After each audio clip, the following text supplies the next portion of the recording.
ان الحمد لله نحمده ونستعينه ونستغفره ونعوذ بالله من شرور انفسنا ومن سيئات اعمالنا من يهده الله فلا مضل له ومن يضلله فلا هادي له واشهد ان لا اله الا الله وحده لا شريك له واشهد ان محمدا عبده ورسوله اما بعد فان خير الحديث كتاب الله وخير الهدي هدي محمد صلى الله عليه وسلم وشر الأمور محدثاتها وكل محدثة بدعة وكل بدعة ضلالة وكل ضلالة في النار. بسم الله الرحمن الرحيم. رب اشرح لي صدري ويسر لي أمري واحلل عقدة من لساني يفقهوا قولي. بسم الله الرحمن الرحيم. ان اللہ وملائکتہ یصلون علی النبی یا ایہا الذین آمنوا صلوا علیہ وسلموا تسلیما. اللہم صل علی محمد وعلی آل محمد کما صلیت علی ابراہیم وعلی آل ابراہیم انک حمید مجید. اللہم بارک علی محمد وعلی آل محمد کما بارکت علی ابراہیم وعلی آل ابراہیم انک حمید مجید. السلام علیکم ایھا النبی ورحمۃ اللہ وبرکاتہ. آج 16 اکتوبر 2010 ہے. 6 اور 7 ذی-القعدہ 1431 ہجری کی درمیانی رات اور ہفتے کا دن ہے. انشاءاللہ آواز سب تک پہنچے گی. میں کوشش کروں گا کہ اونچی آواز میں گفتگو کروں.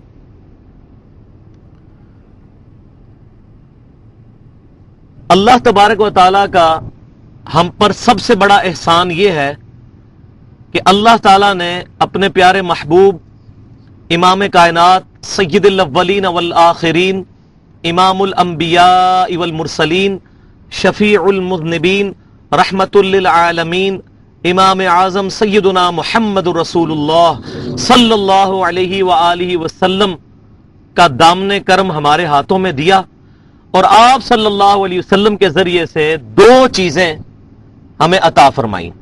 نمبر 1 اسلام اور نمبر 2 قرآن. اسی چیز کو اللہ تبارک و تعالی نے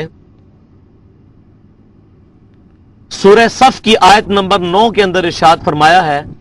بسم اللہ الرحمن الرحیم. هو الذی ارسل رسولہ بالہدی ودین الحق لیظہرہ علی الدین کلہ وَلَوْ كَرِهَ الْمُشْرِكُونَ. وہی ہے اللہ جس نے اپنے رسول کو دین حق کے ساتھ یعنی اسلام کے ساتھ اور الہدا یعنی قرآن کے ساتھ مبعوث فرمایا تاکہ اس دین کو سارے ادیان کے اوپر غالب کر دے، چاہے مشرک اس بات کا برا مانے. اور ایک اور مقام پر اللہ تبارک و تعالیٰ نے سورہ آل عمران آیت نمبر 164 میں ارشاد فرمایا. بسم اللہ الرحمن الرحیم. لقد من اللہ علی المؤمنین اذ بعث فیہم رسولا من انفسہم یتلو علیہم آیاتہ ویزکیہم ویعلمہم الکتاب والحکمہ وان کانوا من قبل لفی ضلال مبین. اللہ تعالیٰ کا مومنوں پر یہ احسان ہے کہ اللہ تعالیٰ نے مومنوں میں انہی کے اندر سے ایک رسول کو مبعوث فرمایا جو کہ اللہ تعالیٰ کی آیات ان پر تلاوت کرتا ہے اور ان کا تزکیہ کرتا ہے اور ان کو الکتاب یعنی قرآن والحکمہ اور قرآن اور سنت کی تعلیم دیتا ہے. حکمت کے اندر قرآن بھی داخل ہے کیونکہ سب سے بڑی حکمت قرآن ہے، اور سنت بھی داخل ہے. اور بے شک اس سے پہلے یہ لوگ کھلی گمراہی میں تھے. اب اسلام کا تقاضا ہم سے کیا ہے؟ یہ اتنی بڑی دولت، اس کا کیا تقاضا ہے؟ تو سب سے پہلی بات تو یہ کہ اللہ تبارک و تعالیٰ نے سورہ آل عمران کی 19 نمبر آیت کے اندر ارشاد فرمایا. بسم اللہ الرحمن الرحیم. ان الدین عند اللہ الاسلام. The only acceptable religion in the sight of Allah is Islam. اللہ کے حضور قیامت والے دن قابل قبول دین صرف اسلام ہے. اور اسی بات کو زیادہ کھول کر کیٹیگوریکلی ڈینائی کرتے ہوئے سورہ آل عمران کی آیت نمبر 85 میں ارشاد فرمایا. بسم اللہ الرحمن الرحیم. وَمَن يَبْتَغِي غَيْرَ الْإِسْلَامِ دِينًا فَلَن يُقْبَلَ مِنْهُ وَهُوَ فِي الْآخِرَةِ مِنَ الْخَاسِرِينَ. جو کوئی بھی قیامت والے دن اسلام کے علاوہ کوئی اور دین لے کر ہماری بارگاہ میں حاضر ہوا، ہم اس سے اس کا دین قبول نہیں کریں گے، اور ایسا شخص آخرت میں خسارہ پانے والوں میں سے ہو جائے گا۔ وَلِعَاذُ بِاللَّهِ تعالی، اللہ تعالی ہمیں ان لوگوں سے محفوظ رکھے۔ پھر ساتھ ہی اس نعمت کے تقاضے کے طور پر دوسری بات یہ ارشاد فرمائی کہ اس دین پہ رہتے ہوئے دین میں فرقے نہیں بنانے۔ جو لوگ دین میں فرقے بناتے ہیں، امام کائنات سید الاولین والآخرین شفیع المذنبین رحمت للعالمین سیدنا محمد رسول اللہ صلی اللہ علیہ وسلم کا ان کے ساتھ کوئی تعلق نہیں ہے۔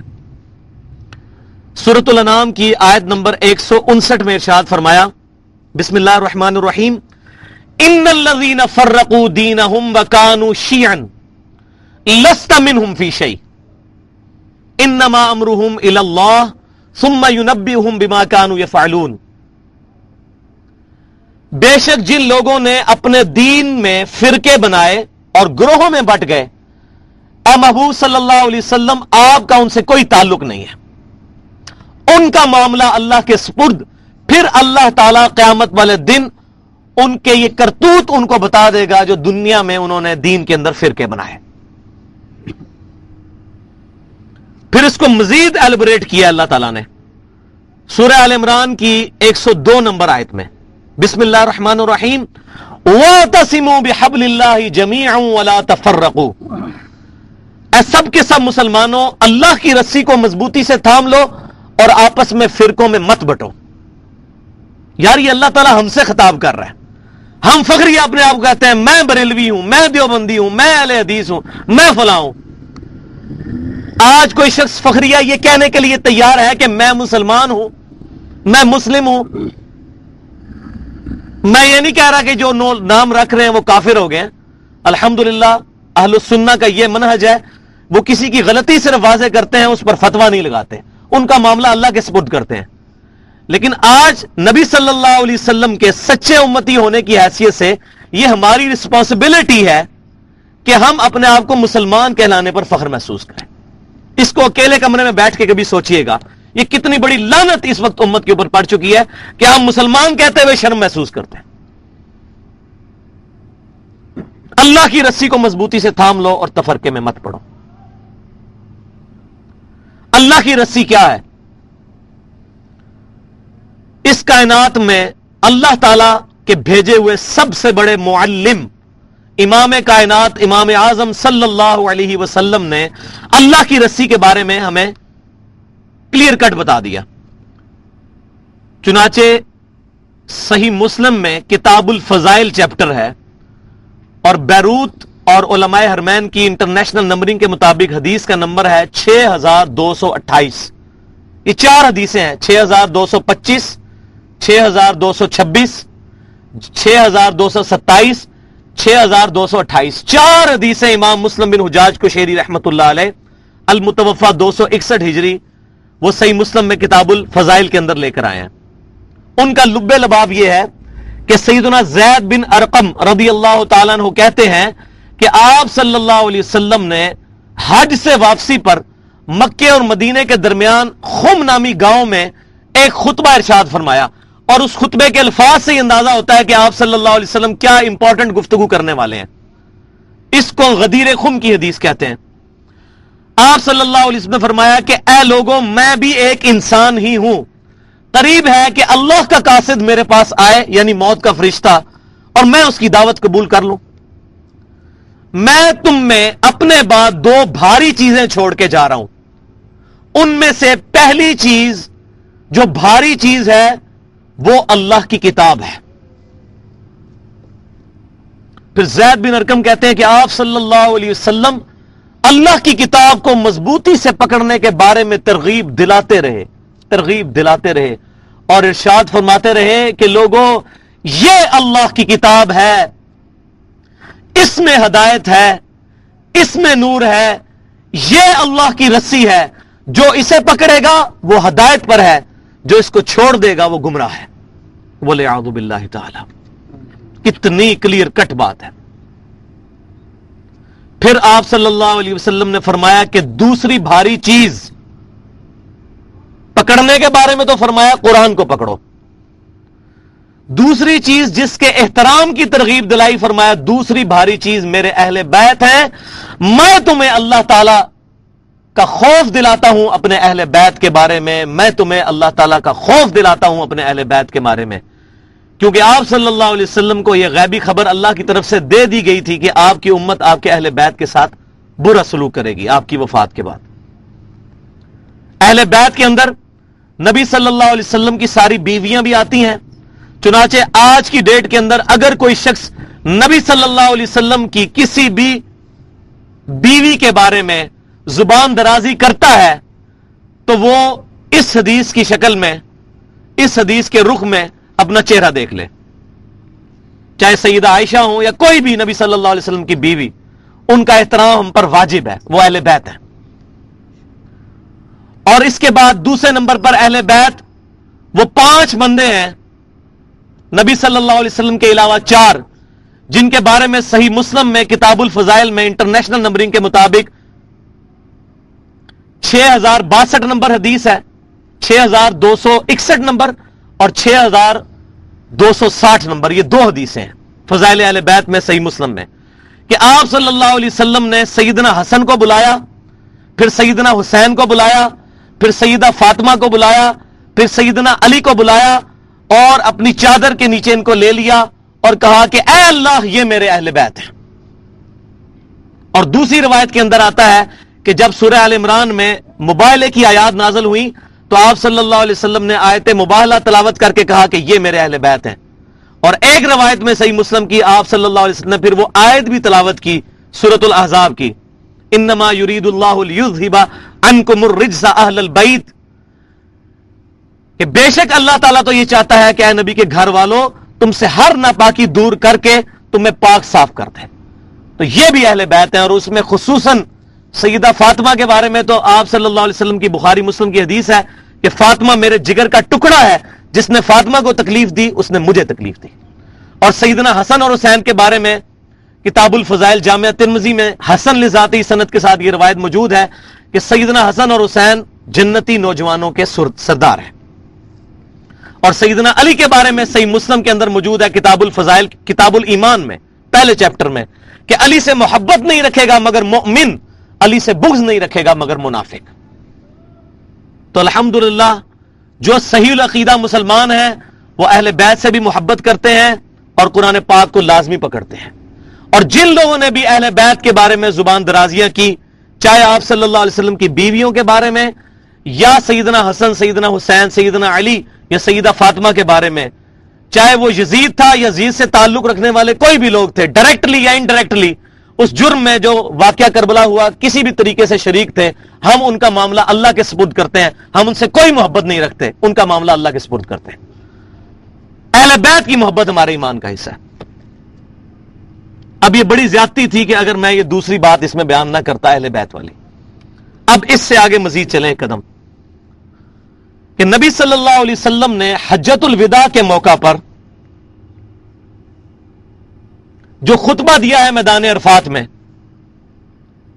سیدنا عبداللہ بن عباس رضی اللہ تعالی عنہما روایت کرتے ہیں، الموطا امام مالک کے کتاب القدر چیپٹر میں انٹرنیشنل نمبرنگ کے مطابق 1628 نمبر حدیث ہے. اور المستدرک للحاکم میں کتاب العلم چیپٹر کے اندر انٹرنیشنل نمبرنگ کے مطابق 318 نمبر حدیث ہے کہ آپ صلی اللہ علیہ وسلم نے فرمایا کہ بے شک میں اپنے بعد تم میں 2 ایسی چیزیں چھوڑ کے جا رہا ہوں جن کو مضبوطی سے پکڑ لو گے تو کبھی گمراہ نہیں ہوگے. ایک اللہ کی کتاب اور دوسرے اس کے رسول صلی اللہ علیہ وسلم کی سنت. اور سنت وہ ہے جو صحیح احادیث سے ڈرائیوڈ ہو، صرف تواتر کو نہیں مانیں گے، صحیح احادیث کے ساتھ. ورنہ آپ ایران میں جائیں گے تو وہاں رافضی کہیں گے یہ سنت ہے، سعودی عرب میں جائیں گے تو سلفی کہیں گے یہ سنت ہے، بنگلہ دیش میں جائیں گے تو دیوبندی کہیں گے کہ یہ سنت ہے، پاکستان میں آئیں گے تو بریلوی کہیں گے کہ یہ سنت ہے. تو لوگوں کے کہنے پر نہیں، صحیح احادیث سے. اس میں نے بڑی ڈیٹیل سے گفتگو کی ہے. اس لیکچر کا نام ہے اسلام کی ڈکشنری اور من گھڑت احادیث کا فتنہ. آپ یوٹیوب پہ جا کے لکھیں اسلام KI کی اور ڈکشنری انگلش میں، تو وہ لیکچر کھل جائے گا تقریباً 1.25 گھنٹے کا. اس کانٹیکسٹ میں میں نے بڑی ڈیٹیل اس میں گفتگو کی ہے, آج موقع نہیں اس پہ بات کرنے کا. تو یہ جو میں نے گفتگو کی ہے اس حوالے سے کہ 2 چیزیں قرآن اور سنت, لہذا مسلمانوں کے جو بنیادی 2 علوم ہیں جس سے وہ اپنے عقائد اور نظریات اخذ کرتے ہیں وہ 2 ہیں, کتاب اللہ اور سنت. اور سنت وہ ہے جو صحیح حدیث سے ڈرائیو ہو. سنت اور حدیث میں کوئی فرق نہیں ہے. سب سے پہلے اس امت میں غلام احمد قادیانی دجال ایک پنجابی تھا, 8 سے 100 سال پہلے جہنم واصل ہوا, اس نے سنت اور حدیث کے اندر فرق کیا ہے. اس کے پیچھے چلتے ہوئے اہل بدعت نے بھی اہل سنت سے اختلاف کرتے ہوئے کہا جی سنت اور چیز ہوتی ہے, حدیث اور چیز ہوتی ہے. اور بھائیو صحیح بخاری کے اندر حدیث موجود ہے کہ نبی صلی اللہ علیہ وسلم نے فرمایا کہ مسواک اللہ کی خوشنودی کا باعث ہے.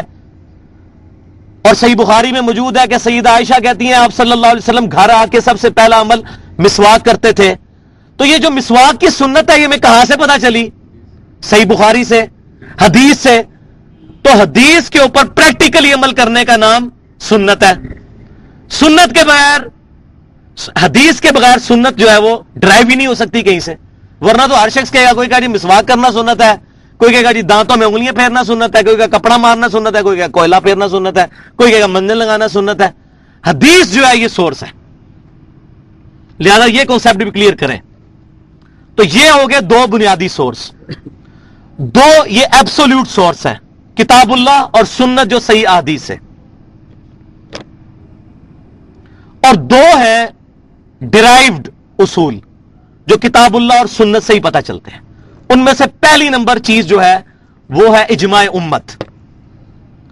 وہ المستدرک للحاکم کے کتاب العلم چیپٹر میں انٹرنیشنل نمبرنگ کے مطابق 399 نمبر حدیث ہے عبداللہ بن عباس رضی اللہ تعالی عنہما سے کہ آپ صلی اللہ علیہ وسلم نے فرمایا کہ اللہ تعالیٰ میری امت کو کبھی بھی گمراہی پر جمع نہیں ہونے دے گا. میری امت جب بھی جمع ہوگی وہ ہدایت پہ جمع ہوگی, پوری امت. یہ ہو سکتا ہے کوئی خاص طبقہ علیحدہ ہو جائے امت کے ساتھ اختلاف کر کے, لیکن یہ نہیں ہو سکتا کہ پوری کی پوری امت جو ہے وہ گمراہی پر جمع ہو جائے. ہمیشہ گمراہی کے خلاف آواز اٹھانے والے لوگ موجود رہیں گے. اس حدیث سے اور سورۃ النساء کی آیت نمبر 115 سے انڈائریکٹلی علماء اہل سنت نے یہ, خصوصاً امام محمد بن ادریس شافعی رحمۃ اللہ علیہ المتوفی 204 ہجری, انہوں نے یہ ڈرائیو کیا ہے کہ اجماع امت حجت ہے, اور امت نے اس پہ اجماع کیا ہے. اجماع حجت ہے. اجماع کی سب سے بڑی مثال سیدنا ابوبکر صدیق رضی اللہ تعالیٰ عنہ کی خلافت ہے. صحیح بخاری کے اندر حدیث موجود ہے, سیدہ عائشہ فرماتی ہیں نبی صلی اللہ علیہ وسلم نے اپنا خلیفہ کسی کو نہیں بنایا, صحابہ کرام نے اجماع کیا ہے. قرآن پاک کو کتابی شکل میں لانا, اس پر اجماع ہوا. پھر آگے چلے 2ری-3ری صدی ہجری کے اندر قرآن پاک غیر مخلوق ہے. امام اہل سنت احمد بن حنبل رحمۃ اللہ علیہ المتوفی 241 ہجری, ان کی کوششوں سے امت نے اس پہ اجماع کیا, کیونکہ قرآن اور حدیث کے اندر ڈائریکٹلی یہ بحث نہیں ملتی. اور یہ اجماع کا سلسلہ قیامت تک چل رہا ہے. ابھی 14ویں صدی میں بہت بڑا اجماع ہوا ہے کہ غلام احمد قادیانی کے ماننے والے لوگ, چاہے وہ اپنے آپ کو قادیانی کہیں یا لاہوری, چاہے اس کو پروفٹ مانے یا اس کو مجدد مانے, وہ دار اسلام سے خارج ہے. قادیانی فرقہ جو ہے یہ دار اسلام سے خارج ہے. اس پہ امت کا اجماع ہوا ہے, اور یہ قیامت تک اجماع جاری رہے گا. چوتھی چیز جو ہے وہ آپشنل ہے, اور وہ یہ ہے کہ جب قرآن سنت اور اجماع میں کوئی چیز نہ ملے تو پھر اجتہاد کیا جائے. یہاں سے اہل بدعت اور اہل سنت کا راستہ الگ ہو جاتا ہے. اہل بدعت یہ کہتے ہیں کہ ہم اجتہاد کو پہلے نمبر پر لائیں گے, قرآن حدیث اور اجماع کا جنازہ نکال کے رکھ دیں گے, جبکہ اہل سنت کہتے ہیں کہ پہلے کتاب اللہ, پھر سنت رسول, پھر اجماع امت, اس کے بعد اجتہاد. یہ فرق ہے اہل سنت اور اہل بدعت میں. اور یہ ہم نے کہاں سے ڈرائیو کیا؟ المصنف ابن ابی شیبہ, احادیث کے آثار کا اور صحابہ کرام کے آثار کا اور احادیث کا سب سے بڑا مجموعہ, تقریباً 38,000 احادیث اور اقوال اس میں موجود ہیں. اور امام مسلم بن حجاج کو شیری رحمۃ اللہ علیہ امام ابن ابی شیبہ سے 1500 حدیثیں صحیح مسلم میں لے کے آئے ہیں. امام بخاری نے بھی ان سے حدیثیں لی ہیں.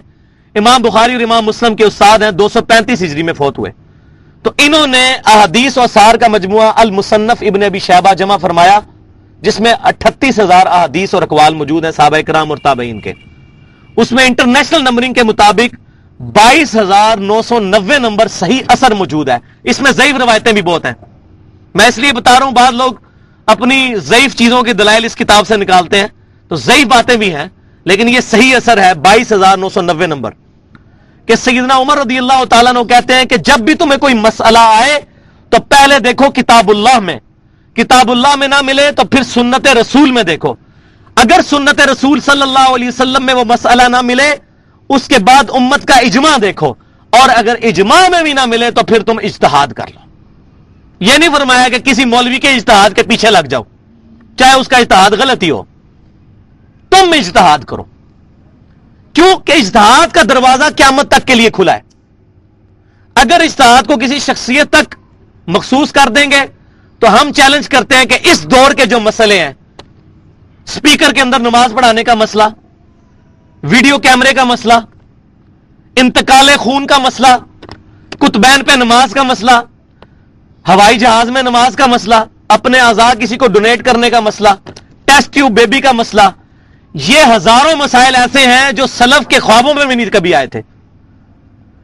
نہ تو امام ابو حنیفہ رحمۃ اللہ علیہ المتوفا 150 ہجری, نہ ہی امام مالک رحمۃ اللہ علیہ المتوفا 179 ہجری, نہ ہی امام شافعی رحمۃ اللہ علیہ المتوفا 204 ہجری, اور نہ ہی امام احمد بن حنبل رحمۃ اللہ علیہ المتوفا 241 ہجری. ان مجتہدین کے ہاں بھی آپ کو یہ گفتگو نہیں ملے گی. کیا ہوگا؟ آج علماء بیٹھیں گے, ڈسکشن کریں گے, اس کے بعد امت اس میں اجتہاد کرے گی. اس میں رائے مختلف بھی ہو سکتی ہے علماء کی, لیکن کسی ایک عالم کے پیچھے چلنا ضروری نہیں ہے, ورنہ تو دین کا جنازہ نکل جائے گا.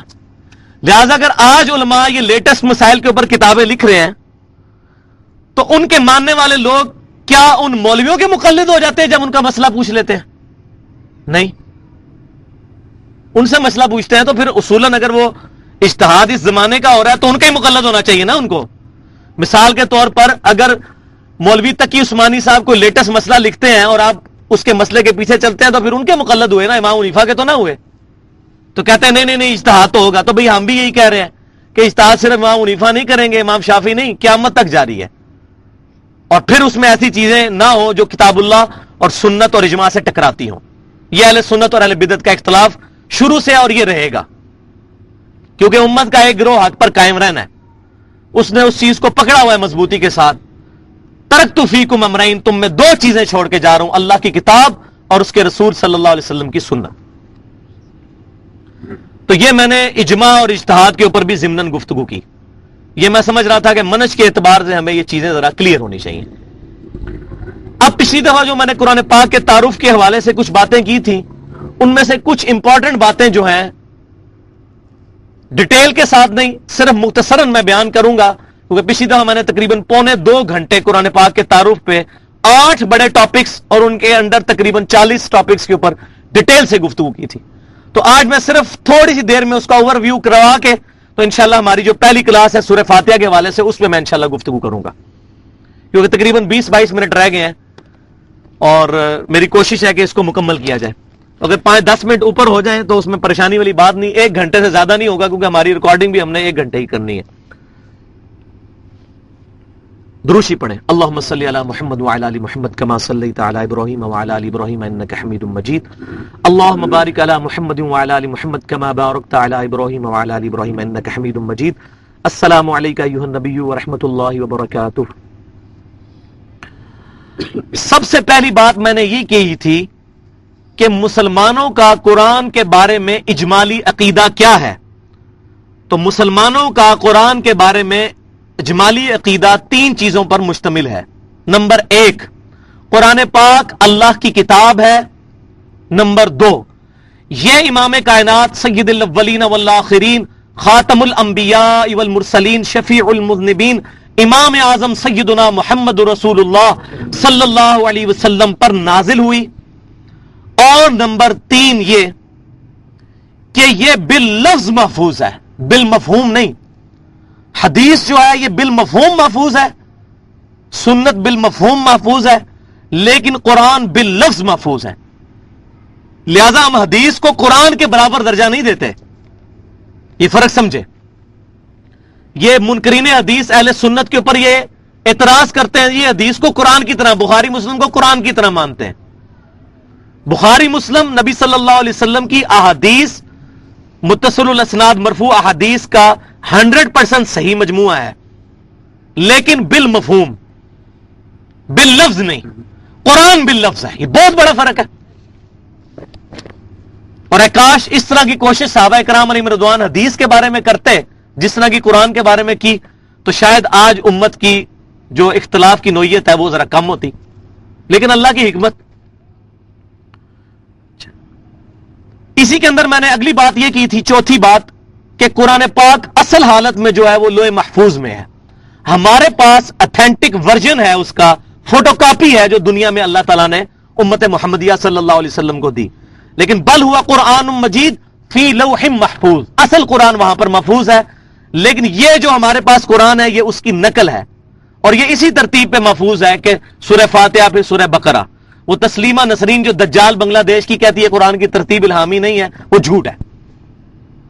پانچویں بات، نبی صلی اللہ علیہ وسلم کا اونلی معجزہ جس پر دعوی نبوت ہے ہمارا، وہ یہ قرآن ہے۔ اس کی بنیاد پہ ہم چیلنج کرتے ہیں کہ آپ صلی اللہ علیہ وسلم اللہ کے نبی ہیں۔ باقی آپ کے حصی معجزات بہت ہیں، لیکن جس معجزے پر ہمارا چیلنج ہے کہ یہ اللہ کے نبی صلی اللہ علیہ وسلم اللہ کے نبی ہیں، وہ قرآن پر ہے۔ قرآن کو اس زمانے کے ٹیسٹ میں بھی پیش کر دیں کہ اس وقت شاعرانہ دور تھا، کوئی شخص قرآن جیسی صورت نہیں بنا سکا، اور آج کے زمانے میں سائنٹیفک فیکٹس پہ پیش کریں، قرآن کی ایک آیت بھی اسٹیبلش سائنس کے خلاف نہیں ہے۔ اس پہ میں نے بڑی ڈیٹیل سے گفتگو پچھلی دفعہ کی تھی۔ اور چھٹی بات یہ کہ قرآن وہ الکتاب ہے جس کی پیشن گوئیاں تمام پرانی کتابوں میں موجود ہیں۔ خصوصاً اس وقت دنیا کے اندر دو بڑے جو مذاہب ہیں، کرسچینٹی اور جوڈائزم، عیسائیت اور یہودیت، ان کی جو مشترکہ کتاب ہے تورات، اولڈ ٹیسٹیمنٹ جس کو کہتے ہیں، اس میں جو چیپٹر ہے کتاب الاستثناء جس کو کہتے ہیں ڈیوٹرونومی، اس کا باب نمبر 18 اور اس میں آیت نمبر 18 میں ہے کہ اے موسیٰ علیہ السلام، میں تیری امت کے بھائیوں میں سے ایک ایسا رسول برپا کروں گا جس کے منہ میں اپنا کلام ڈالوں گا، اور وہ لوگوں سے وہی کہے گا جو میں اس کو وہی کہوں گا۔ وما ينطق عن الهوى ان هو الا وحی یوحى، جو قرآن میں بھی آتا ہے۔ یہ محبوب صلی اللہ علیہ وسلم اپنی خواہش نفس سے کچھ نہیں کہتے، بلکہ وہ کہتے ہیں جو اللہ نے ان کو وحی فرمایا۔ اور نبی صلی اللہ علیہ وسلم اس کا مصداق بن کے آئے ہیں۔ عیسیٰ علیہ السلام ان کی بشارت یہ نہیں ہے۔ کیوں؟ کیونکہ عیسیٰ علیہ السلام بنی اسرائیل میں سے تھے، ان کے بھائیوں میں سے نہیں تھے۔ بنی اسرائیل کے بھائی جو ہیں بنو اسماعیل ہیں، اور اس کے اوپر میں نے ڈیٹیل سے گفتگو کی تھی کہ موسیٰ علیہ السلام نبی صلی اللہ علیہ وسلم کے درمیان ریزیمبلنس ہے، یکسانیت ہے، جو عیسیٰ علیہ السلام اور موسیٰ علیہ السلام کے درمیان نہیں ہے۔ تو بنو اسماعیل میں سے، ان کے بھائیوں میں سے نبی صلی اللہ علیہ وسلم کو اٹھایا۔ انشاءاللہ اس پہ گفتگو ڈیٹیل سے سورہ بقرہ کے پہلی رکوع میں ہوگی۔ اس کے بعد دوسرا ٹاپک یہ تھا قرآن کب، کہاں اور کس زبان میں نازل ہوا۔ تو اس میں نے بتایا تھا کہ قرآن پاک 610 عیسوی، آج چل رہا ہے 2010، تو ایگزیکٹ آپ 1400 سال پیچھے چلے جائیں۔ 2010 ابھی چل رہا ہے، 610 عیسوی سے لے کر 632 عیسوی تک 22 سالوں میں عیسوی اعتبار سے اور 23 سالوں میں قمری اعتبار سے نازل ہوا۔ یہ تو ہو گیا اس کا ٹائم، اور اس کا سپیس کیا ہے، ٹائم اینڈ سپیس۔ یہ حجاز کے اندر نازل ہوا، سوائے 2 آیات کے جو سورہ بقرہ کی آخری 2 آیات ہیں، آمن الرسول بما انزل الیہ من ربہ والمؤمنون، یہ شب معراج نبی صلی اللہ علیہ وسلم کو عطا ہوئی، صحیح مسلم میں حدیث موجود ہے۔ باقی پورا قرآن نجد میں نازل نہیں ہوا، حجاز میں نازل ہوا۔ تبوک سے لے کر مکہ مدینہ یہ سارا پورشن جو ہے یہ حجاز بنتا ہے، جو پہاڑیاں ہیں اس کے اس طرف۔ دوسری بات اس کے اندر یہ کہ مکی قرآن پورے قرآن کا 2/3 ہے اور مدنی قرآن 1/3 ہے. تیسری بات یہ کہ قرآن پاک کا جو ڈائلیکٹس ہے، لہجہ جو ہے عربی، جیسا پنجابی میں بھی کئی لہجے ہیں، لاہوریوں کا علیحدہ لہجہ ہے، سیالکوٹ والوں کا علیحدہ ہے، جیلم والوں کا ہمارے علیحدہ ہے، اسی طرح پنڈی کا علیحدہ ہے. تو قرآن کا جو لہجہ ہے وہ جو حجاز کے رہنے والے بادیہ نشین تھے، جو پینڈو لوگ، ان کی عربی زبان کے اندر ہے. چوتھی بات میں نے اس میں بتائی تھی کہ عربی زبان نے قرآن پاک کا یہ احسان کبھی نہیں بھولنا کہ قرآن پاک کی وجہ سے عربی زبان میں تبدیلی نہیں آئی. انگریزی زبان آج سے 150 سال پہلے دیکھیں، اردو زبان آپ پرانے ترجمے اٹھا کے دیکھیں، امام احمد بریلوی صاحب کا، اشرف تھانوی صاحب کا، فتح محمد جلندری صاحب کا، آپ کو اس اردو اور آج کی اردو میں بڑا فرق نظر آئے گا، لیکن عربی اسی طرح چل رہی ہے. پانچویں بات کہ عربی زبان کی کلائمیکس گرامر کی کتاب قرآن ہے، حتیٰ کہ اس دور کے کوپٹک کرسچن 1,40,00,000 کوپٹک نسل در نسل جو کرسچن ہیں، وہ بھی عربی زبان سکھانے کے لیے، جو عربی النسل ہیں، سب سے ٹاپ کی چوٹی کی بک جو پڑھاتے ہیں وہ قرآن ہے. اللہ کا کلام نہیں مانتے لیکن اس کو گرامر کی بک مانتے ہیں، بہت بڑی.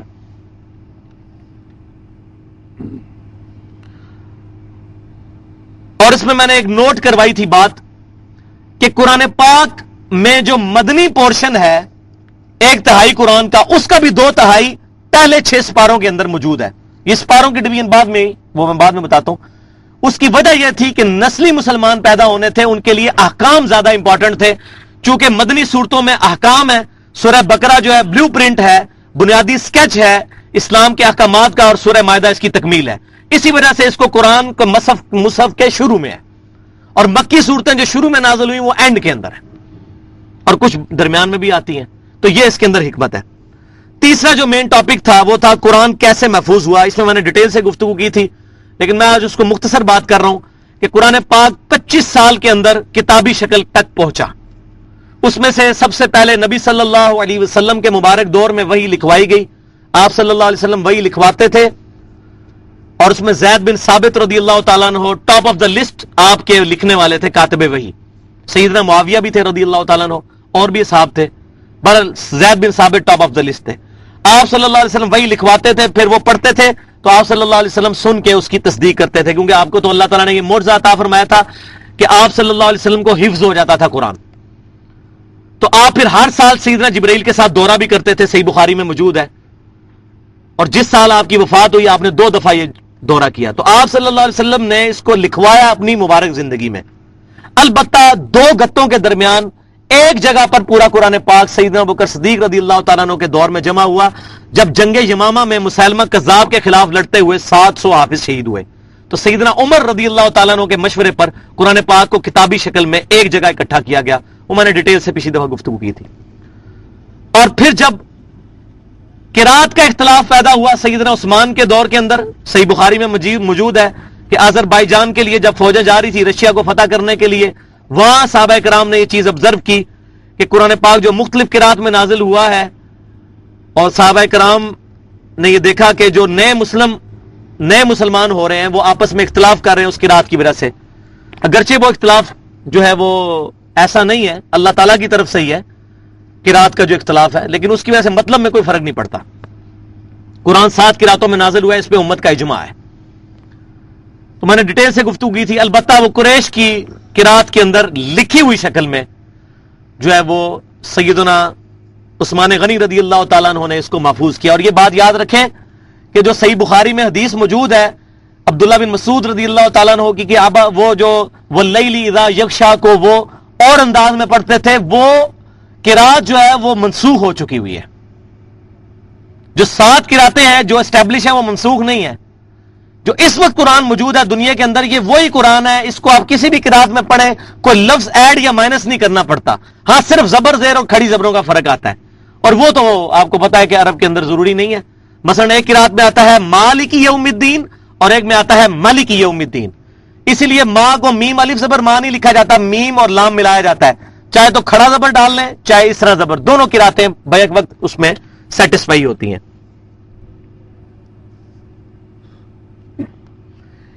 اس کے بعد میں نے یہ بات بتائی تھی، چوتھی جو بڑی کیٹیگری تھی وہ یہ کہ قرآن پاک ادب کی کون سی قسم ہے. یہ قرآن کے اسٹوڈنٹ کو بنیادی بات پتا ہونی چاہیے.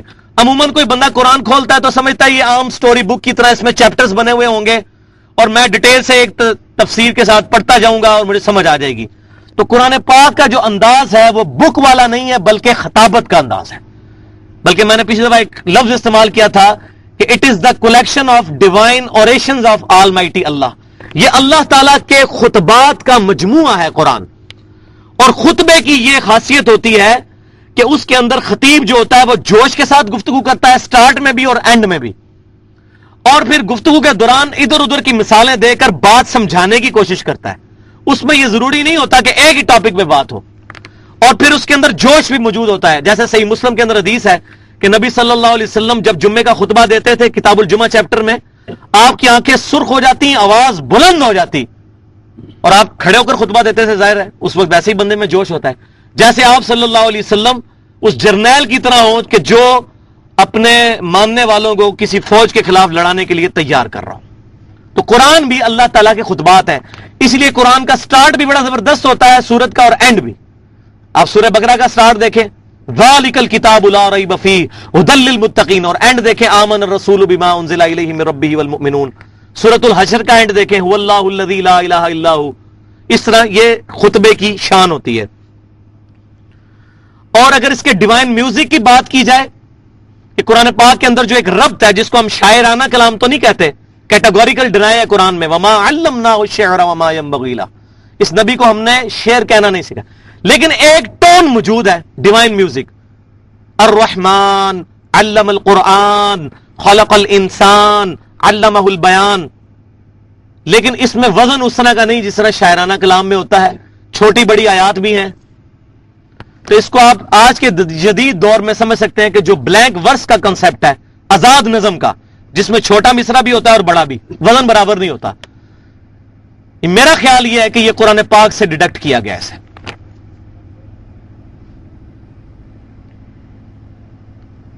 پانچویں جو بات جو مین کیٹیگری تھی وہ قرآن کی ترتیب اور ترکیب کے بارے میں. تو میں نے بتایا تھا قرآن کا بیسک یونٹ جو ہے وہ آیت ہے. کافی ساری آیات مل کر ایک سورت بنتی ہیں. آیت کا مطلب ہے نشانی، اللہ کی نشانی. اللہ کی بہت ساری نشانیاں مل کر ایک سورت، ایک دیوار بن جاتی ہے، ایک فصل بن جاتی ہے. یعنی ایک سورت اللہ کی آیات کا ایک شہر آباد ہے، اور سورت پورے ایک مضمون پر مشتمل ہوتی ہے. پھر صورتیں بھی جو ہیں وہ میں نے بتایا تھا جوڑوں کی شکل میں ہیں، اور دو صورتیں مل کر ایک بنیادی مقصد کو پورا کرتی ہیں. جیسے سورہ الفلق اور سورہ الناس، یہ جوڑا ہے. الفلق ان چیزوں کے ساتھ ڈیل کرتا ہے جو انسان پر باہر سے حملہ آور ہوتی ہیں، اور الناس جو ہے انسان کے اندر چیزیں. اسی طرح سورہ القمر اور النجم، یہ بھی چاند اور تارا، یہ بھی جوڑا ہے. سورہ المزمل المدثر، یہ بھی جوڑا ہے. سورہ البقرہ اور آل عمران، یہ بھی جوڑا ہے. وہ یہودیوں کے بارے میں، عیسائیوں کے بارے میں، خیر میں نے اس پہ ڈیٹیل سے گفتگو کی تھی، وہ انشاءاللہ بعد میں بھی آتی جائے گی. اس کے بعد میں نے یہ بتایا تھا کہ قرآن پاک کے اندر جو منزلیں ہیں یہ صحابہ کرام علیہم رضوان کے دور کے اندر تھیں، موجود تھیں یہ منزلیں. اسی وجہ سے اس میں صورتیں نہیں توڑی گئی ہیں جس طرح کے سپاروں میں توڑی گئیں جو بعد میں بنائے گئے. اور پہلی منزل میں اگر سورہ فاتحہ کو مقدمہ لے لیں، پہلی منزل میں 3 صورتیں، دوسری منزل میں 5، تیسری میں 7، چوتھی میں 9، پانچویں میں 11، چھٹی میں 13، دیکھیں کیسے چل رہا ہے، اور 7ویں میں 65، 13 5 65، وہ بھی اس کا ملٹیپل ہے. البتہ رکوع اور سپارے جو ہیں یہ حجاج بن یوسف نے خلیفہ ولید بن عبد الملک کے کہنے پر نبی صلی اللہ علیہ وسلم کی وفات کے تقریباً 80 سال کے بعد، 70-80 سال کے بعد اس کو جو ہے وہ ڈیوائیڈ کیا. اور اس میں پھر ان سے جو ہے غلطیاں ہوئی. رکوع کے معاملے میں تو ہم سمجھتے ہیں کہ کافی حد تک بہتر ہے. سپاروں کے معاملے میں بڑا ظلم ہوا ہے. جیسے میں نے بتایا تھا کہ سورۃ الحجر کی ایک آیت جو ہے وہ 13ویں پارے میں ہے، باقی پورا سورہ ہجر جو ہے 14ویں پارے میں ہے. کیا تکلیف تھی اگر اس ایک آیت کو 14ویں پارے میں ڈال دیا جاتا. سورہ یاسین کو بھی توڑ دیا گیا، ایک صفحہ جو ہے وہ 22ویں پارے میں، باقی پورا 23ویں. تو اس طرح کی قباحت جو ہے وہ آپ کو منزلوں میں نظر نہیں آئے گی کیونکہ وہ صحابہ کرام کے دور میں تھی. البتہ یہ جو غلطی ہوئی سپاروں والی، اس لیے سپاروں کی ڈویژن ماننا کوئی ضروری نہیں ہے. البتہ امت کے اجماع نے اس کو ایکسپٹ کیا ہے اس کو اگر قرآن پاک میں سپارے بنائے گئے ہیں تو آسانی کے لیے تو کوئی حرج نہیں، سے قرآن میں کوئی تبدیلی نہیں ہے، لہذا جو لوگ بدعت کی مثال دیتے ہیں سپاروں کے ذریعے، یہ بدعت نہیں ہے۔ بدعت تب ہوتی ہے جب قرآن کو چینج کیا جاتا، قرآن تو وہی ہے۔ اس کے بعد میں نے بتایا تھا کہ قرآن کا اصل موضوع اور مقصد کیا ہے۔ قرآن کا اصل موضوع ہے انسانیت کی ہدایت، انسانیت کی ہدایت۔ قرآن نہ فلسفے کی کتاب ہے، نہ فزکس کی، نہ میتھمیٹکس کی، اگرچہ 1000 آیات سائنس پر مشتمل قرآن میں مختلف ٹاپکس میں موجود ہیں، لیکن اللہ تبارک و تعالیٰ نے اس کا بنیادی مقصد رکھا ہے ہدی للناس، لوگوں کے لیے ہدایت۔ وہ انشاءاللہ قرآن میں ڈیٹیل کے ساتھ آئیں گی جب آیات۔ اس کے بعد قرآن پاک سے ہدایت حاصل کرنے کا طریقہ کیا ہے، یہ 7واں ٹاپک تھا۔ تو میں نے اس میں ایک بات مجھ سے پچھلی دفعہ رہ گئی جو میں آج کرنا چاہتا ہوں کہ قرآن پاک سے ہدایت اسی شخص کو ملے گی جو قرآن پاک پر عمل کرے گا، یہ لازمی شرط ہے۔ تبھی اس کو پتا چلے گا کہ قرآن، چونکہ قرآن پاک بھی سرکمسٹانسز میں نازل ہوا۔ مدینے کے اندر منافق آئے تو اس اعتبار سے مسلمانوں کو گائیڈ لائنز ملی، غزوہ بدر کے اندر گائیڈ لائنز ملی، غزوہ احد کے اندر گائیڈ لائنز ملی۔ اب جو بندہ جہاد کا منکر ہوگا اس کو قرآن کیسے سمجھ آئے گا؟ جہاد تو لازمی جز ہے۔ اب اگر ہمیں جو ہے وہ اسلام کے دشمن کہیں کہ سورہ توبہ نکال دو، سورۃ الانفال نکال دو، تو ہم تو نہیں ان کی بات مانیں گے۔ تو قرآن جب تک عمل نہیں کریں گے اس وقت تک قرآن کی سمجھ نہیں آئے گی، یہ بہت بنیادی شرط ہے۔ اس کے بعد میں نے بتایا تھا کہ قرآن پاک میں احکامات کے سلسلے میں ہم سلف کی طرف رجوع کریں گے اور کوئی ایسا عقیدہ نظریہ قبول نہیں کریں گے جو سلف سے ٹکراتا ہو۔ البتہ جو سائنٹیفک آیات اور ڈسکوریز ہیں ان کے بارے میں ہم سائنس کی طرف رجوع کریں گے، کیونکہ اللہ تعالیٰ نے حضرت آدم علیہ السلام کو 2 علوم عطا فرمائے ہیں، ایک اسماء کا علم جو سورہ بقرہ کے اندر آتا ہے، دنیا کی ہر چیز کا نام سکھا دیے، یعنی پوٹینشلی اللہ تعالیٰ نے حضرت آدم علیہ السلام کو یہ علم سائنس کا دے دیا۔ اور دوسرا وحی کا علم، پہلا جو ہے وہ وحی کا علم آپ سمجھے جو ریویلڈ نالج ہے قرآن اور سنت کا نالج، اور دوسرا جو ہے ایکوائرڈ نالج جو سائنس کا نالج ہے، اسٹیبلش سائنس، یہ دونوں قرآن پاک سے ثابت ہیں۔ اور آخری ٹاپک میں نے یہ بیان کیا تھا کہ مسلمانوں پر قرآن کے بنیادی حقوق کیا ہیں، تو میں نے 5 حق بتائے تھے، وہ اب میں آپ کو صرف ریپیٹ کر دیتا ہوں۔ سب سے پہلا حق ہر مسلمان پر قرآن کا یہ ہے کہ قرآن پر ایمان لایا جائے۔ دوسرا حق یہ کہ اس کی تلاوت کی جائے، جیسا کہ تلاوت کرنے کا حق ہے، قرآن پاک میں بھی آیا ہے۔ اور تلاوت کا معنی یہ نہ سمجھیں کہ صرف اس کو تلاوت کو یہ ہے اس کو پڑھنا، عربی میں تلاوت کہتے ہیں فالو کرنے کو بھی، پیچھے چلنا۔ والقمر اذا تلاہا، جب جو چاند جو ہے سورج کے پیچھے آتا ہے چل کے، تلاہا پیچھے چلنا، قرآن کے پیچھے چلنا، یہ قرآن کی تلاوت ہے۔ یہ تلاوت کا مطلب بھی سیکھ کے جائیں۔ تیسری بات، اس کو سمجھا جائے، سمجھنے کے لیے ظاہر ہے اس کا مفہوم سمجھنا ہوگا۔ اور الحمدللہ قرآن پاک ایز فار ایز عقائد آر کنسرنڈ، قرآن پاک کو کسی بھی چیز کی حاجت نہیں ہے قرآن کو سمجھنے کے لیے۔ البتہ قرآن پاک کا ٹاپک جو ہے وہ چونکہ احکام کی ڈیٹیل نہیں ہے، اس طرح قرآن کا ٹاپک عقیدہ ہے، اس میں قرآن جو ہے حدیث کا بھی محتاج نہیں۔ البتہ احکام کے معاملے میں قرآن کا ٹاپک نہیں ہے۔ یہ بعض لوگ گستاخی کرتے ہوئے کہتے ہیں جی نماز کا طریقہ ہی نہیں قرآن میں، تو یہ قرآن کی توہین نہیں کرنی چاہیے، قرآن کا یہ ٹاپک نہیں ہے۔ فزکس کی بک کے اندر میتھمیٹکس تو نہیں آپ کو ملے گی ڈیٹیل کے ساتھ، الجبرا تو نہیں ملے گا، اس طرح بیالوجی تو نہیں ملے گی۔ قرآن کا عقیدہ، قرآن پاک کا ٹاپک عقیدہ ہے، احکام کو صرف وہ اوور ویو کرتا ہے، احکام کو بریف کرتی ہے سنت جو صحیح حدیث ہے۔ لہذا قرآن کا عیب نہیں ہے اس میں طریقہ نماز کا موجود نہیں ہے، تو قرآن کا عیب نہیں ہے۔ چوتھا حق یہ ہے کہ قرآن پاک پر عمل کیا جائے، یعنی اس کے حلال کو حلال اور حرام کو حرام سمجھا جائے۔ اور پانچواں حق جو ہمارے کندھے پر امام کائنات صلی اللہ علیہ وسلم حجۃ الوداع کے موقع پر اللہ تعالیٰ کو گواہ بنا کر ہمارے کندھوں پر ایک بوجھ ڈال کے گئے کہ جو یہاں پر موجود ہے وہ اس تک یہ پیغام پہنچا دے جو یہاں موجود نہیں ہے۔ اور قرآن پاک میں اللہ تعالیٰ نے سورۃ الانعام کی 19 نمبر آیت میں ارشاد فرمایا بسم اللہ الرحمن الرحیم وَأُوحِيَ إِلَيَّ هَذَا الْقُرْآنَ لِأُنذِرَكُمْ بِهِ وَمَنْ بَلَغَ۔ اے محبوب صلی اللہ علیہ وسلم آپ فرماؤ اللہ نے مجھے قرآن اس لیے وحی کیا ہے کہ تاکہ اس کے ذریعے میں تمہیں ڈر سناؤں، تبلیغ کر دوں، اور جس تک بھی یہ قرآن پہنچ جائے یعنی وہ بھی اسی پر عمل کرے اور اسی سے تبلیغ کرے، فضائل اعمال سے تبلیغ نہ کرے، فضان سنت سے تبلیغ نہ کرے، الرحیق المختوم سے تبلیغ نہ کرے، بلکہ اللہ کی کتاب سے تبلیغ کرے۔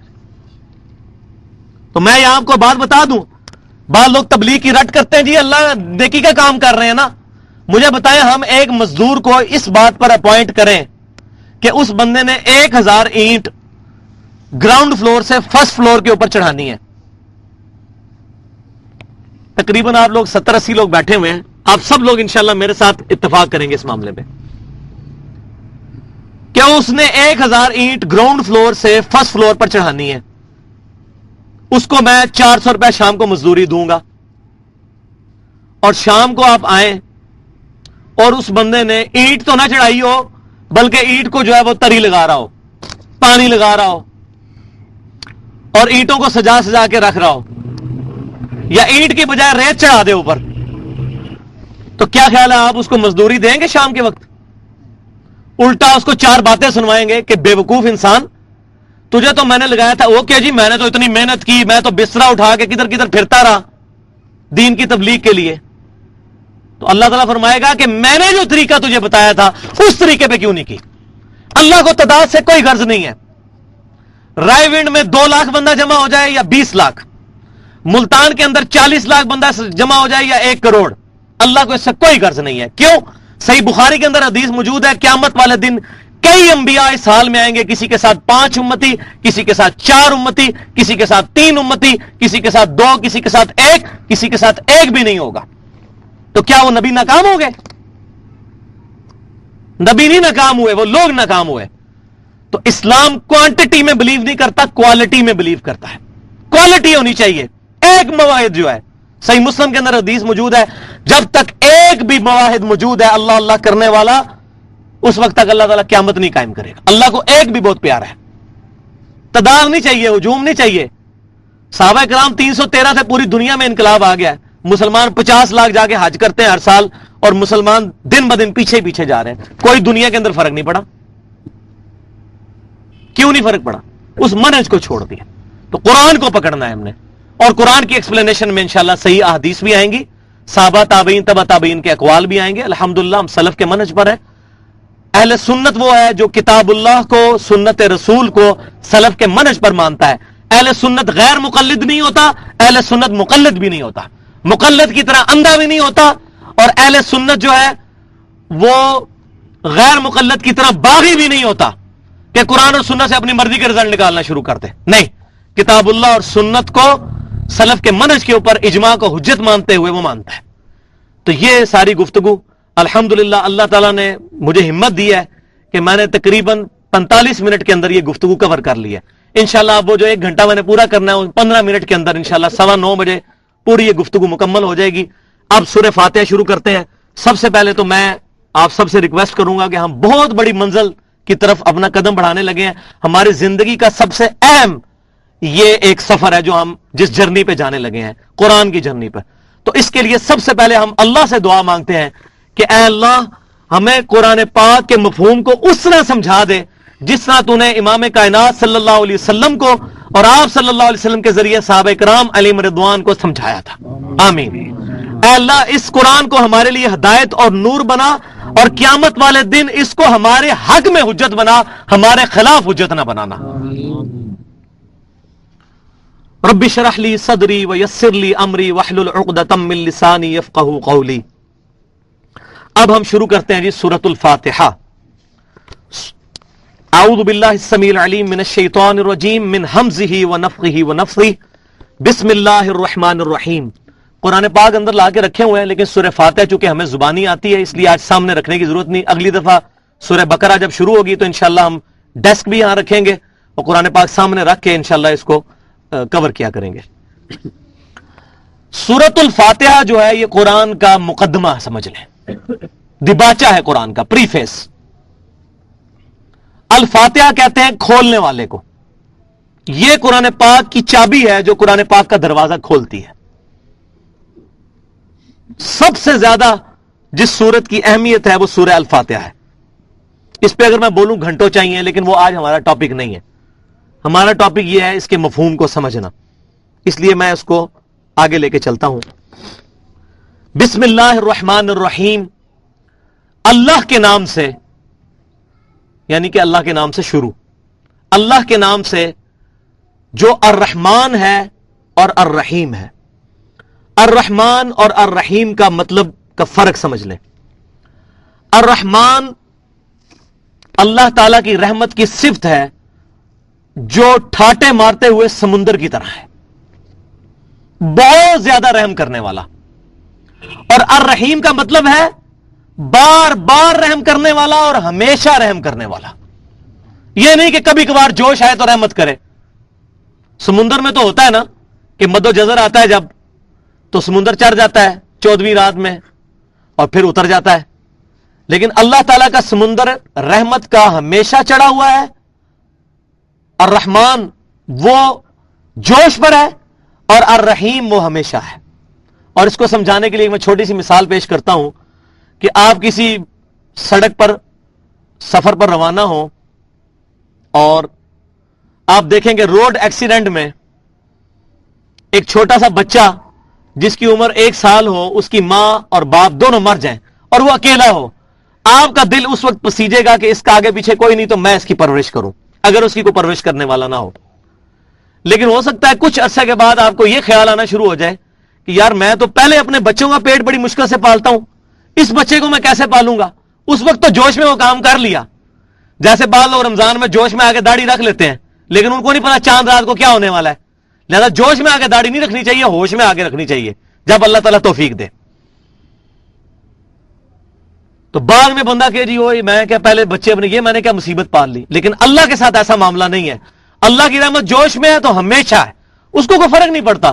صحیح مسلم میں کتاب البر والصلہ چیپٹر ہے 3 جلد کے اندر، اس میں حدیث ہے، بڑی لمبی حدیث قدسی. اس میں یہ ہے کہ اے جن و انس، تم اگلے اور پچھلے سب جمع ہو کر بیک وقت مجھے پکارنا شروع کرو، میں تمہاری منہ مانگی چیزیں تمہیں دیتا چلا جاؤں گا، اور میرے خزانوں میں اتنی کمی بھی نہیں آئے گی جتنا ایک سوئی کو سمندر میں ڈبونے سے جتنا اس کے ساتھ پانی لگتا ہے اتنی کمی بھی نہیں آئے گی.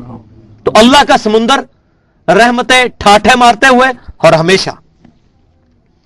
الحمدللہ رب العالمین، تمام تعریفیں اس اللہ کے لیے ہیں جو تمام جہانوں کا پالنے والا ہے. تمام جہانوں کا پالنے والا اور تمام جہان والوں کا پالنے والا، دونوں معنی ٹھیک ہیں. رب کہتے ہیں پالنے والے کو. اصل جو حمد کا مصداق ہے وہ اللہ تعالیٰ ہی ہے، اصل تعریف اسی کی ہے. اس کے ریفرنس سے ہو سکتی ہے کسی کی. جب بھی ہم کسی چیز کو دیکھیں، انبیاء کرام علیہ السلام کی شان دیکھیں، اللہ کی عطا کی ہوئی ہے. قرآن کی شان دیکھیں، اللہ کی عطا کی ہوئی. زمین و آسمان کی کریشن کے اوپر ہم غور کریں، پھول سے لے کے جانوروں تک تمام چیزیں، گلیکسیز کے اوپر غور کریں، تو ہم یہ رزلٹ پہ پہنچیں گے کہ اصل تعریف اس کی ہے جس نے ان چیزوں کو بنایا ہے. الحمدللہ رب العالمین. الرحمن الرحیم، جس کی رحمت ٹھاٹھے مارتے ہوئے سمندر کی طرح ہے اور اس میں دوام بھی موجود ہے. مالک یوم الدین، اب یہ جتنی چیزیں اس نے بنائی ہیں فضول نہیں بنائی ہیں، ان کا کوئی مقصد ہے. اور اس مقصد کا تقاضا یہ ہے کہ اللہ نے یہ جو چیزیں بنائی، جو مجھے میری جان دی، مجھے 1,00,000 دفعہ روزانہ دھڑکنے والا دل دیا، 23,000 دفعہ پھیپڑے سانس لینے والے اور 23,000 دفعہ باہر نکالنے والے، 25 دفعہ ڈائلیسس کرنے والے گردے، 12,000 مرتبہ آنکھیں جھپکنے والی اور 10,000 لیٹر خون پمپ کرنے والا دل دیا. یہ تمام چیزیں جو دیں اور جسم کے اندر 1,00,000 کلومیٹر نسوں کا جو نظام ہر بندے کے جسم میں بچھا دیا، اور 100 ٹریلین سیلز، 100 ٹریلین، 1 ٹریلین 1,000 ارب کے برابر ہوتا ہے. 100,000 ارب سیلز ہر بندے کے جسم میں ڈالے اور ان تک خون پہنچانا اس کی ذمہ داری، آکسیجن پہنچانا اس کی ذمہ داری. تو یہ تمام چیزیں فضول نہیں ہیں. ربنا ما خلقت ھذا باطلا، اے اللہ کوئی چیز تو نے فضول نہیں پیدا کی.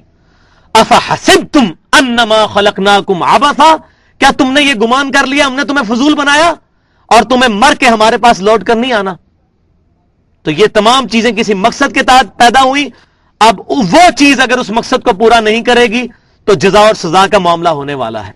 اور ایک دن ایسا آنے والا ہے کہ اللہ تعالیٰ ان تمام چیزوں کا حساب لے گا on the day of judgement, accountability کے دن، جواب دہی کے دن. مالک یوم الدین، اے اللہ قیامت کے دن، بدلے کے دن کا مالک تو ہی ہے. اب یہ 3 آیات ایسی ہیں، الحمدللہ رب العالمین الرحمن الرحیم مالک یوم الدین، یہ انسان کی فطرت میں ہے. جس شخص کی فطرت پرورٹڈ نہیں ہے، مسک نہیں ہے، ڈورمنٹ پوزیشن میں، اس کے اندر جو ہے مخفی طور پر یہ پوٹینشلی ایمان موجود ہے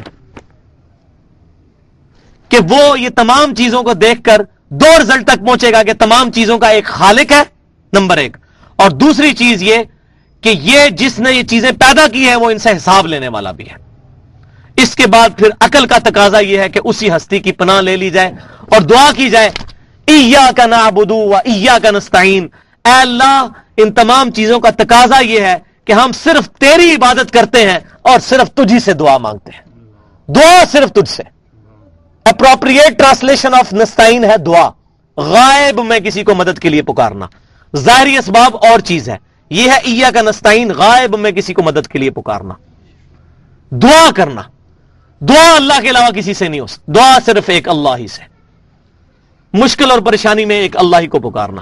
ایاک نعبد و ایاک نستعین. اہدنا الصراط المستقیم، اے اللہ میں تجھ سے یہ بھی دعا کرتا ہوں کہ اے اللہ ہمیں سیدھے راستے پر چلا، ہمیں کچھ پتا نہیں ہے، تو نے ہمیں گائیڈ کرنا ہے. اور سیدھا راستہ کون سا؟ صراط الذین انعمت علیہم، ان لوگوں کا راستہ کہ جو تیرے انعام یافتہ لوگ ہیں، یعنی انبیاء کرام علیہم السلام اور ان کے فالوور صحابہ کرام علیہم رضوان اور تابعین اور تبع تابعین اور اولیاء اللہ جو صحیح العقیدہ ہیں. لیکن یہ بات یاد رکھیں، کسی بھی صحابی کو، کسی بھی تابعی کو، کسی بھی تبع تابعی کو، کسی بھی مجتہد کو، کسی بھی امام کو اللہ صراط مستقیم نہیں عطا کرتا. صراط مستقیم صرف نبی کو عطا کرتا ہے.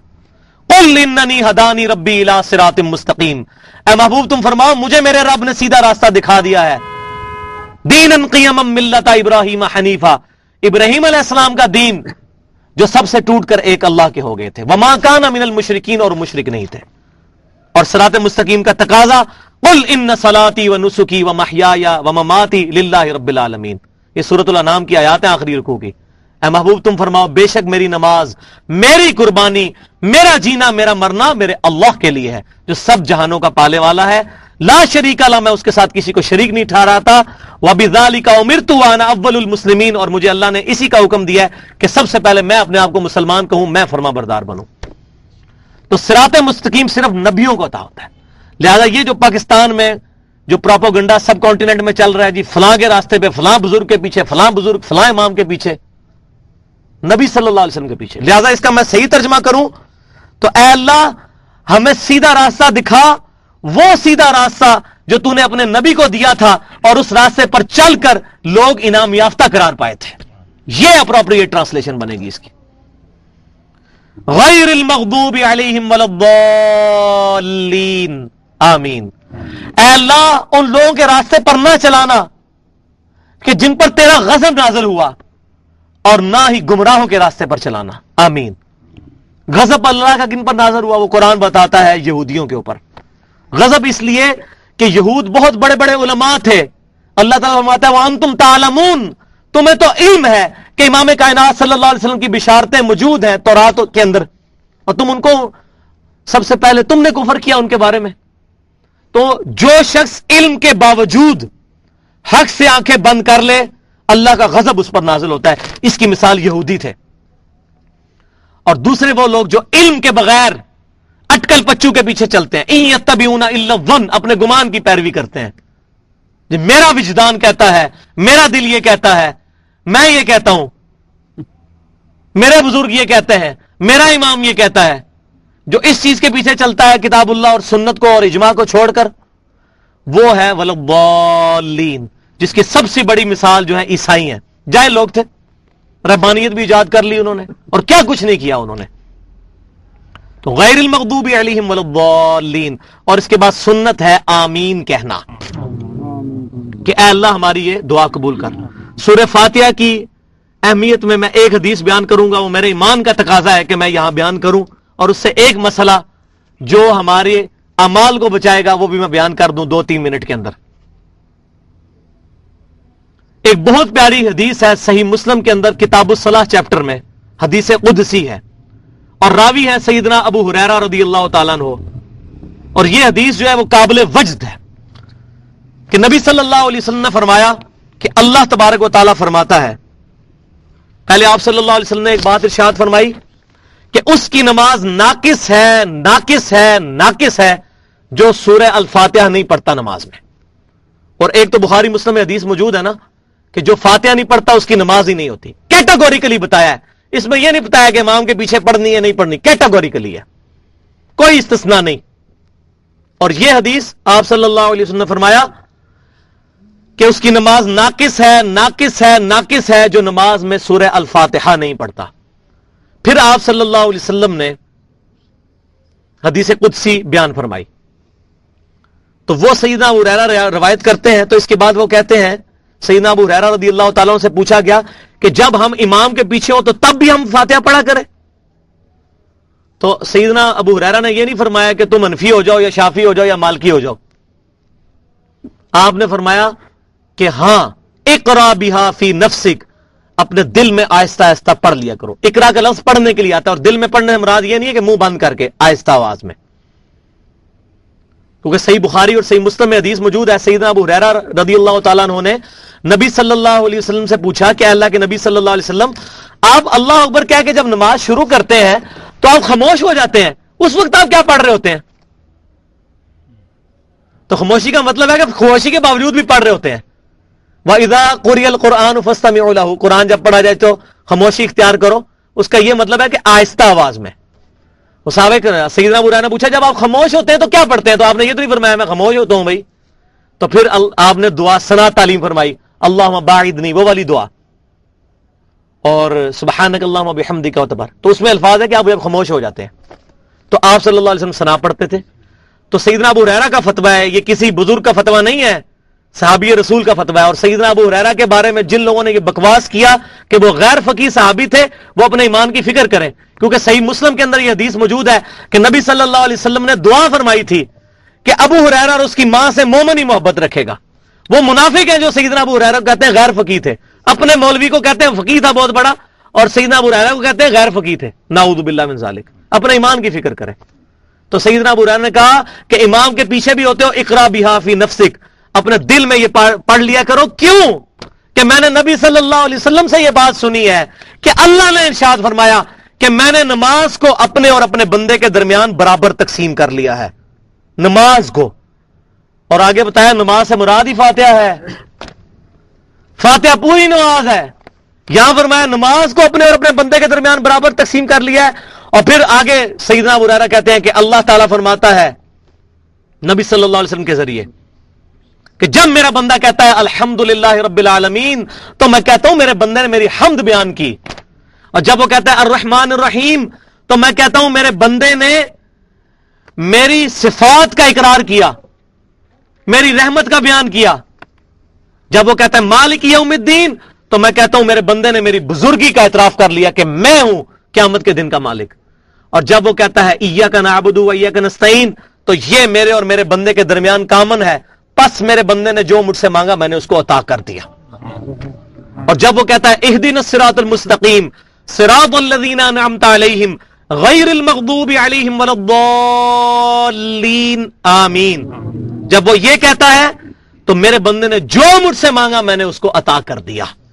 اب مجھے بتائیں کہ سیدنا ابو ہریرہ رضی اللہ تعالیٰ عنہ اپنی بات کی دلیل میں یہ بات لا رہے ہیں کہ اگر تم اللہ تعالیٰ سے فاتحہ نہیں پڑھو گے، دعا ہی نہیں مانگو گے تو اللہ تعالیٰ تمہیں جواب کیسے دے گا؟ چاہے امام کے پیچھے ہو. اسی لیے امام بخاری رحمۃ اللہ علیہ نے ہیڈنگ بنائی ہے کہ چاہے امام ہو یا مقتدی، چاہے جہری نمازیں ہوں یا سری نمازیں، چاہے مسافر ہو یا مقیم ہو، ہر حال میں فاتحہ پڑھنی ہی پڑھنی ہے. کیٹاگوریکلی فاتحہ کے بغیر نماز نہیں ہوتی. تو اس کے جو فقہی مسائل ہیں میں اس میں ڈیٹیل میں نہیں پڑھتا, میں نے اشارتاً ایک بات کر دی ہے, عقل مند کے لیے اشارہ ہی کافی ہوتا ہے. الحمدللہ. تو اللہ تعالیٰ سے دعا ہے کہ ہمیں قرآن و سنت کی تعلیمات پر عمل کرنے کی توفیق عطا فرمائے, اور اللہ تبارک و تعالیٰ ہمیں استقامت کے ساتھ اس کلاس کو اٹینڈ کرنے کی توفیق عطا فرمائے. انشاءاللہ اگلی دفعہ عشاء کی نماز کا ٹائم ہم نے جو ہے وہ 7:30 بجے رکھا ہوا ہے, تو کوشش کریں کہ یہاں پڑھیں نماز, نہیں تو پڑھ کے فوراً آ جائے کریں یہاں پر. ہم کوشش کیا کریں گے کہ 7:30 ہے تو 8 بجے پھر یہ 10 شروع ہو جائے گا, 8 سے 9 درس ہوگا. آج بھی یہ 1 گھنٹہ 5 منٹ ہوا ہے, 5 منٹ صرف اوپر ہوئے ہیں. میں نے پلان کیا تھا کہ 1 گھنٹے کے ہمارے آئیکنز یہ بنتے چلے جائیں گے, تو یہ پورے قرآن کی تفسیر ویڈیو میں ریکارڈ ہو جائے گی انشاءاللہ تعالی, اس انداز میں کہ ہم اگر کسی کو دعوت دینا چاہیں تو اس کو سنیں, تو ہم کسی تک احسن طریقے سے یہ دعوت پہنچا سکیں. وما علینا الا البلاغ المبین. جزاکم اللہ خیر.